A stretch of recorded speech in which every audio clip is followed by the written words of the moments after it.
people think. Like this R6, I don't care what you think, you know, oh, it's the same since '08. No, this is so much better.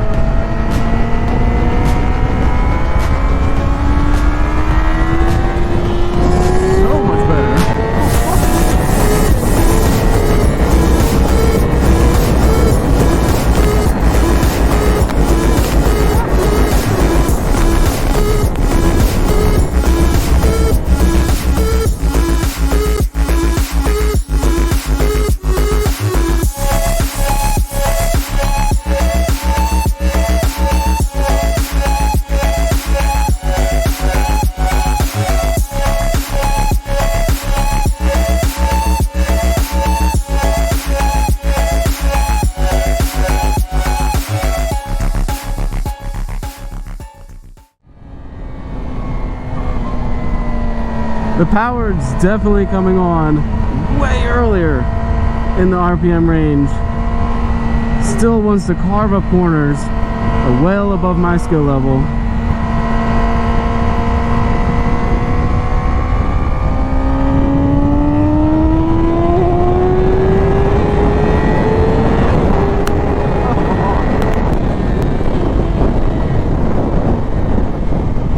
Oh man, that to me is the change the R6 needed.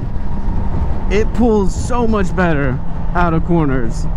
So much better. It was just a boring bike until you got it really above 12,000 RPMs before. It really was. I was just never a fan of it. I don't know why everybody loved it so much for the street. For the track, I think it was always the best, and still potentially is.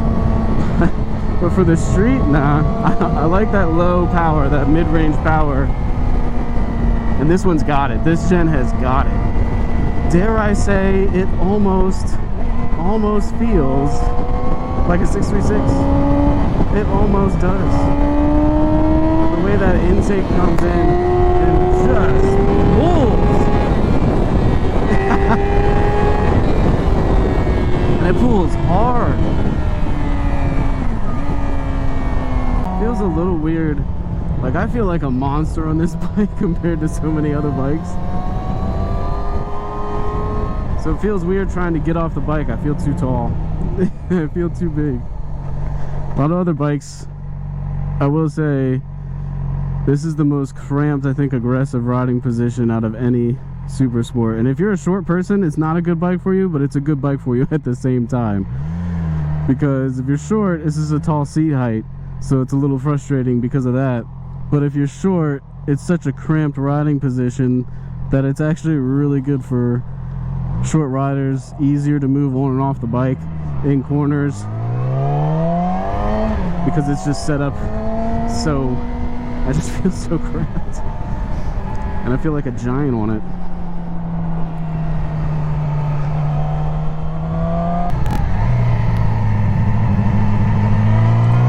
Let's see how it feels on these bumps. Wow, that is not bad. The suspension is, I think, the best change that I'm happy to see in the R6. The R6 that was one thing that I really didn't like about the R6, and that was the fact that the suspension was just really stiff, which made it great for if you're a heavy rider like me, or if you were somebody that was looking to do track, and that's why it was such a great track bike. Just the way that the chassis set up and the suspension the R6 came with stock was just really, really good. But it just wasn't enjoyable to ride on the street. The KYB suspension that they have on this gen is superb. It's not quite Olin's level, but it's, you know, pretty close. And it gives you the adjustability and the tunability that you're looking for to make it compliant but yet still aggressive at the same time. It's really noticeable. It's a much more enjoyable street bike, and you can make it go really stiff, and then you can also have it go really soft, which is just what I struggled with older R6s, especially if you were a small person and not very heavy. I struggled to get a good setup for light people because it was just such a stiff suspension. This one though, you can get a nice setup no matter kind of what weight you're at. You can go really stiff, really soft, Reminds me a lot like the ZX10 that I did a review on. That suspension surprised me how much I liked it. And it was because it was, again, you could just get a really good setup straight out of the gate for a stock suspension. It was really nice. That's a pretty color.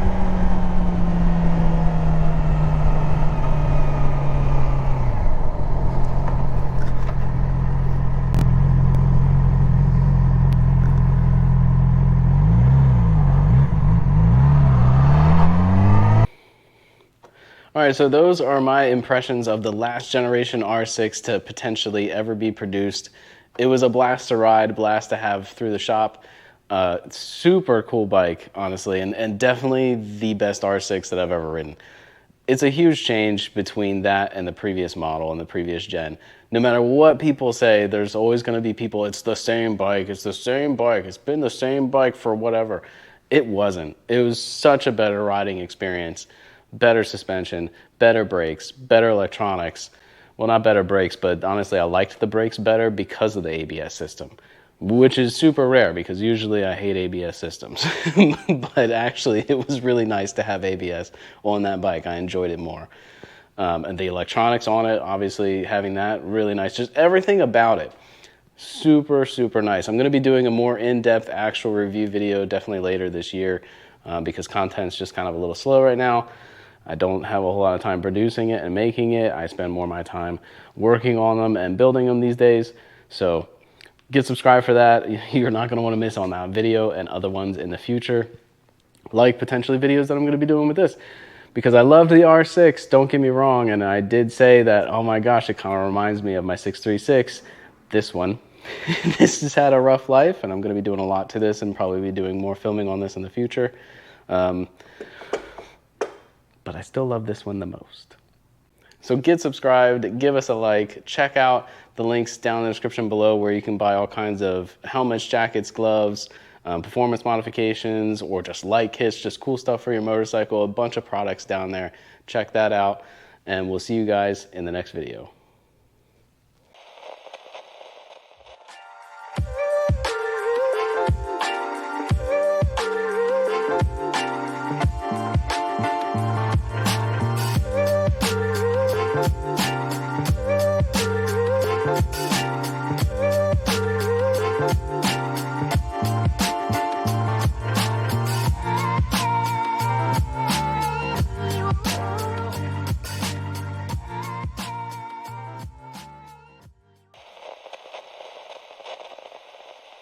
All right, second take on the R6 closing notes because I feel like I did a bad job.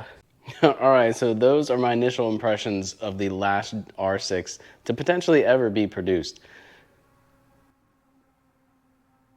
Damn, is the camera picking that up?